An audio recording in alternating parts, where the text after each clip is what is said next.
అన్నాడీఎంకే శాసనసభాపక్ష నేతగా ఎన్నికైన పళనిస్వామికి governor Vidyasagar Rao appointment ఇచ్చారు. సాయంత్రం 5:30కు పళనిస్వామి ఆయన మద్దతుదారులు రాజ్భవన్ లో గవర్నర్ ను కలవనున్నారు.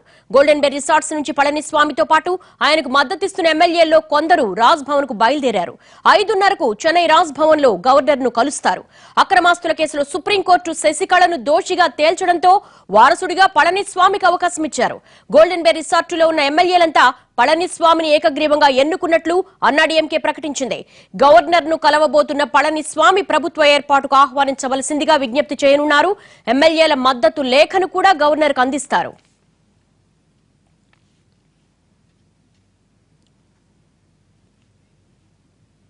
తమిళనాడులో రాజకీయ పరిణామాలు చకచకా మారిపోతున్నాయి. పళనిస్వామికి గవర్నర్ అపాయింట్మెంట్ ఇచ్చారు. దీనికి సంబంధించిన లేటెస్ట్ అప్డేట్స్ మా ప్రతినిధి రాఘవేంద్ర రెడ్డి తెలుసుకుందాం. రాఘవేంద్ర, గవర్నర్ నుంచి పళనిస్వామికి అపాయింట్మెంట్ వచ్చినట్టుగా మనకి ఇన్ఫర్మేషన్ ఉంది.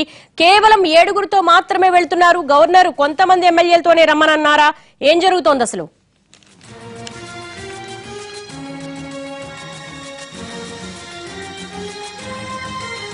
సుప్రీంకోర్టు శశికళను దోషిగా ఖరారు చేసిన తర్వాత శశికళ క్యాంపులో పరిణామాలు వేగంగా మారాయి. రిసార్ట్లో ఉన్న ఎమ్మెల్యేలంతా కూడా శశికళ అత్యవసరంగా సమావేశమయ్యారు.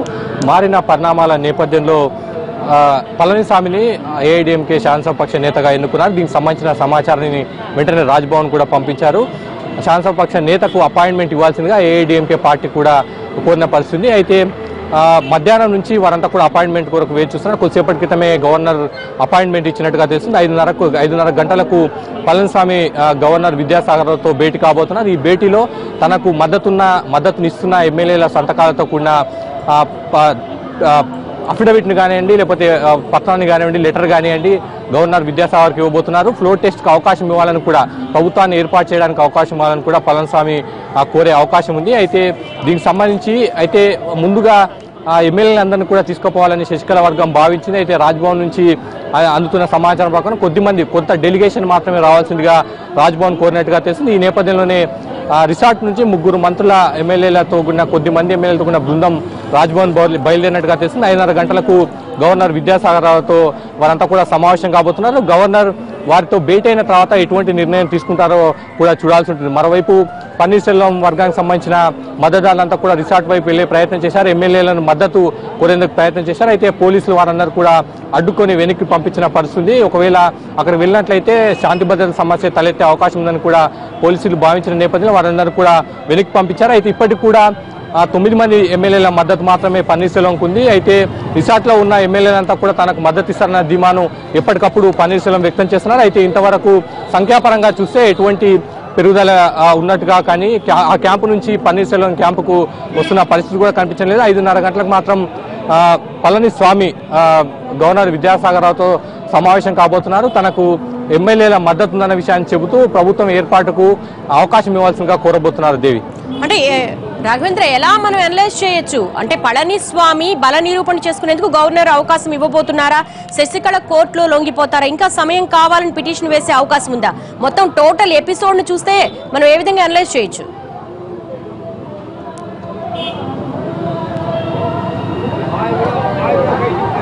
అంటే ఇప్పటి వరకు శశికళ ఇప్పటికే గతంలో గవర్నర్ను కలిసి ప్రభుత్వ ఏర్పాటుకు సంబంధించి అవకాశం ఇవ్వాల్సిందిగా కోరారు. అయితే సుప్రీంకోర్టు తీర్పు ఉందన్న నేపథ్యంలో గవర్నర్ ఒక నిర్ణయానికి రాలేదు. ఇవాళ సుప్రీంకోర్టు తీర్పు ఇచ్చిన నేపథ్యంలో పరిణామాలు వేగంగా మారుతూ వచ్చాయి. ఇప్పుడంతా కూడా రాజ్భవన్ వైపు చూడాల్సిన పరిస్థితి. ఇప్పటి వరకు గవర్నర్ శశికళకు సంబంధించి కోర్టు తీర్పు ఉంది కాబట్టి ఎటువంటి నిర్ణయం తీసుకోలేదు. తాజాగా ఆ వ్యవహారం అంతా కూడా జరిగిపోయింది.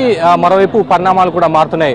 శశికళ వర్గానికి సంబంధించి పళనిస్వామిని శాసనసభాపక్ష నేతగా ఎన్నుకున్న పరిస్థితి. దానికి సంబంధించి వివరాలను కూడా రాజ్భవన్ చేరవేశారు. అపాయింట్మెంట్ ఇవ్వాలని కూడా కోరారు. ఇప్పుడు అపాయింట్మెంట్ ఇచ్చినప్పుడు వారంతా కూడా ప్రభుత్వం ఏర్పాటుకు అవకాశం అని కూడా విద్యాసాగర్ను కోరే అవకాశం ఉంది. ఈ నేపథ్యంలో విద్యాసాగర్ రావు ఎలా నిర్ణయం తీసుకుంటారన్నది కూడా ఇప్పుడు రాజకీయ వర్గాల్లో ఆసక్తికరంగా మారింది. ఇప్పటికే రాజ్యాంగ నిపుణులు కానీ సీనియర్ న్యాయ నిపుణులంతా కూడా వీలైనంత తొందరగా అసెంబ్లీని ఏర్పాటు చేయాలి, బల నిరూపణకు అవకాశం ఇవ్వాలి, ఎవరికో ఒకరికి బల నిరూపణకు అవకాశం ఇస్తూ తమిళనాడులో ఉన్న రాజకీయ అస్థిరతను తొలగించాల్సిన బాధ్యత గవర్నర్ పైన ఉందన్న వాదనను ఇప్పటివరకు వినిపిస్తోంది. ఈ నేపథ్యంలో పళనిస్వామి బృందం కలిసిన తర్వాత గవర్నర్ ఒక నిర్ణయానికి వస్తారా, ఎటువంటి అభిప్రాయాన్ని వ్యక్తం చేస్తారన్నది కూడా మనం చూడాల్సి ఉంటుంది. దేవి, అంటే రాఘవేంద్ర ఇక్కడ 2 ఆప్షన్స్ కనపడుతున్నాయి. ఒకటి అన్నాడీఎంకే శాసనసభాపక్ష నేతగా తనకు బలం ఉంది, బల నిరూపణకు అవకాశం ఇవ్వాలి అని చెప్పేసి ఒక రిప్రజెంటేషన్ ఇవ్వబోతున్నారు పళనిస్వామి. ఒకవేళ గవర్నమెంట్ ని ఆహ్వానిస్తారా లేదంటే ఇట్లాగే ఒక ఆపద్ధర్మ ప్రభుత్వాన్ని నడుపుతారా అన్నది ఒక సస్పెన్స్ గా ఉంది. ఏమంటున్నారు అక్కడ ఉన్నటువంటి పొలిటికల్ ఎక్స్పర్ట్స్ కానీ అనలిస్టులు కానీ?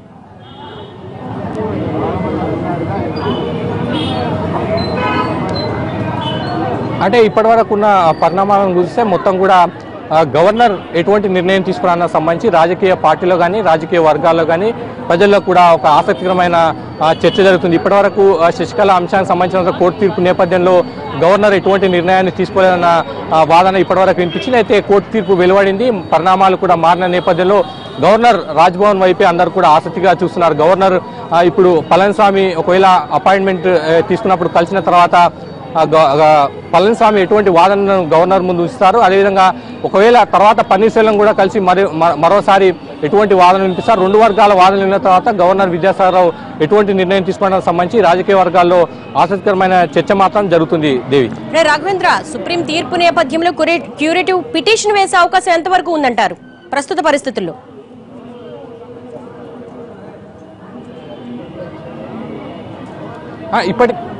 ఇప్పటికే శశికళ వర్గానికి సంబంధించిన నేత ప్రకటించారు, మేము కోర్టుకు సంబంధించి కోర్టు ఇచ్చిన తీర్పుకు సంబంధించి క్యూరేటివ్ పిటిషన్ వేస్తామని కూడా చెప్పారు. అయితే ఇప్పటివరకు తీర్పు వెలువడిన తర్వాత న్యాయ నిపుణులంతా కూడా ఈ అంశానికి సంబంధించి అభిప్రాయాలు వ్యక్తం చేశారు. క్యూరేటివ్ పిటిషన్ వేసే అవకాశం ఉంటుంది, కానీ ఇప్పటికిప్పుడు శశికళకు వెంటనే వచ్చే రిలీఫ్ మాత్రం లేదు, వెంటనే లొంగిపోవాల్సి ఉంటుంది, జైలుకు వెళ్లాల్సిన పరిస్థితి కూడా ఉంది. అయితే క్యూరేటివ్ పిటిషన్ అదే బెంచ్ ముందు మళ్ళీ రావాల్సి ఉంటుంది, మళ్ళీ వాదన కొనసాగాల్సి ఉంటుంది.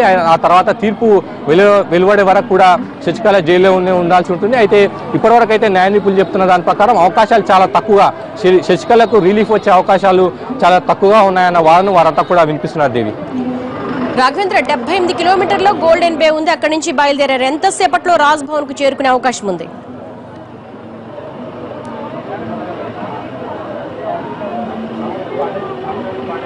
దేవి 5:30కి పళనిస్వామి బృందానికి గవర్నర్ విద్యాసాగర్ అపాయింట్మెంట్ ఇచ్చారు. 5:30కి వారంతా కూడా రాజ్భవన్కు చేరుకునే అవకాశం ఉంది. గవర్నర్ విద్యాసాగర్తో భేటీ అయ్యి శాసనసభ పక్ష తీసుకున్న నిర్ణయాన్ని, శాసనసభ పక్ష నేతగా ఎన్నుకున్న విషయంతో పాటు మద్దతిస్తున్న ఎమ్మెల్యేల వివరాలన్నీ కూడా గవర్నర్ విద్యాసాగర్కు అందిస్తారు. అదేవిధంగా ప్రభుత్వ ఏర్పాటుకు తమని ఆహ్వానించాల్సిందిగా కోరబోతున్నారు. దేవి అంటే శశికళ రెండు ఆప్షన్స్ లో సెంగోట్టియన్ అలాగే పళనిస్వామి, కానీ ఇప్పుడు గవర్నర్ ను కలిసే వాళ్ళలో సెంగోట్టియన్ కూడా ఉన్నారు. ఏమైనా ప్రత్యేక కారణాలు ఉన్నాయా?